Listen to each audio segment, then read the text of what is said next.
সুদের টাকা দিলে রক্ষে নেই। ধনিরামপুরে গর্জে উঠলেন সাগরপাড়া থানার ওসি খোরশেদ আলম। জালসার মঞ্চে দাঁড়িয়ে এমনই বক্তব্য এখন সোশ্যাল মিডিয়ায় ব্যাপক ভাইরাল। আমাদের মুসলিম ধর্মের সুদের হারাম আছে, মদ হারাম আছে। যদি এত সুদ নিচ্ছে, অত সুদ নিচ্ছে, আমার কাছে সঠিকভাবে প্রমাণ চলে আসে, তার ব্যবস্থা কিন্তু আমি নিয়ে নেবো। মুর্শিদাবাদের সাগরপাড়া থানা এলাকায় বেআইনি সুদ ব্যবসায় রীতিমতো লাগাম টানতে সরাসরি কড়া বার্তা দিলেন থানার ওসি মোহাম্মদ খোরশেদ আলম। ধনিরামপুর বাজারে এক জালসার মঞ্চে দাঁড়িয়ে তিনি স্পষ্ট ঘোষণা করেন, সুদের টাকা দেওয়া এখনই বন্ধ করুন।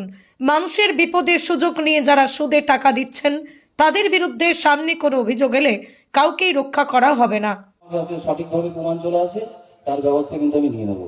মানুষকে ঠকাবেন না। মানুষ যারা সত্যি তাদের প্রয়োজন আছে, তাদেরকে আপনি সাহায্য করতে পারেন। ওসি খোরশেদ আলমের এই তীব্র ও স্পষ্ট বার্তায় মুহূর্তেই চাঞ্চল্য ছড়ায় এলাকায়। তিনি জানান, ধনিরামপুর এলাকায় কিছু লোক বিপদগ্রস্ত মানুষকে সুযোগ দেখেই সুদের নামে অতিরিক্ত চাপ সৃষ্টি করছে। তার কথায়, মানুষ বিপদে পড়ে টাকা ধার নিচ্ছে, আর সেই সুযোগেই সুদের নামে তাদের উপর পাহাড় প্রমাণ বোঝা চাপানো হচ্ছে। আমি থাকতে এমন অবৈধ সুদ ব্যবসা চলতে দেব না। ওসির বক্তব্য ঘিরে এলাকায় প্রবল সাড়া পড়েছে। মঞ্চের সামনে দাঁড়িয়ে সাধারণ মানুষ মন দিয়ে শোনেন তার প্রতিটা কথা। বহু মানুষই পরে জানান, ঠিক কথা বলেছেন ওসি সাহেব।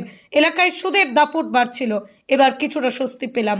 মাঠ মঞ্চ থেকেই কড়া সতর্কবার্তা দিয়ে পরিষ্কার জানিয়ে দিলেন তরুণ এই পুলিশ অফিসার, সুদ ব্যবসার নামে মানুষের রক্ত চুষে নেওয়ার দিন শেষ।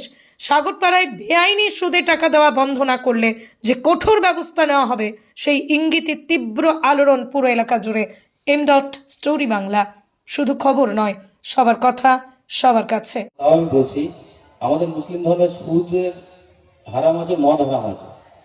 তারপরেও এখানে কিছু কিছু ব্যক্তি আমি শুনি অভিযোগ যায় থানায় যে 1 লাখ টাকা দিয়ে এত সুদ নিচ্ছে, অত সুদ নিচ্ছে। এইসব জিনিস করবেন না। যারা করছেন, যদি আমার কাছে সঠিকভাবে প্রমাণ চলে আসে, তার ব্যবস্থা কিন্তু আমি নিয়ে নেব। মানুষকে ঠকাবেন না। মানুষ যারা সত্যি তাদের প্রয়োজন আছে, তাদেরকে আপনি সাহায্য করতে পারেন, কিন্তু এইভাবে মানুষকে নিঃস্ব করবেন না। যদি এমনি কোনো প্রমাণ আমি পেয়ে যাই, আমি কিন্তু কাউকে ছাড়ব না। এটা নিশ্চয়ই ওনাদের কাছে আওয়াজ অনেক দূর যাচ্ছে, আপনারা শুনতে পাচ্ছেন যারা করেন এগুলো। আরেকটা জিনিস আমি বলবো যে আমাদের কোরআন শরীফে ইকরা, প্রথম শব্দটা হচ্ছে ইকরা। তো ইকরার মানে হচ্ছে পড়া। তো যে প্রথম, যদি আপনি মনে করেন যে না আমি ধর্ম নিয়ে শুধু ধর্মটাই বুঝবো, তো ধর্মের প্রথম এটাই হচ্ছে ইকরা। তো ইকরা মানে হচ্ছে পড়া। তো যে আমরা যদি সেটাই করি, তাহলে আমাদেরকে তো শিক্ষিত হতে হবে, নলেজ থাকতে হবে। যে কোনো জিনিস আপনি করেন, আপনি যদি মনে করেন আমি বড় নেতা হবো, আপনার শিক্ষার প্রয়োজন। আপনি বড় ব্যারিস্টার হবেন, শিক্ষার প্রয়োজন। আপনি ধর্মগুরু হবেন, ইমাম সাহেব হবেন, মৌলবি হবেন, সেখানেও কিন্তু শিক্ষার প্রয়োজন আছে। শিক্ষা ব্যতীত কিছু কিন্তু নেই। আজকে আপনি পড়াশোনা করুন, বড় একটা জায়গায় যান, আপনাকে সবাই স্যার করবে।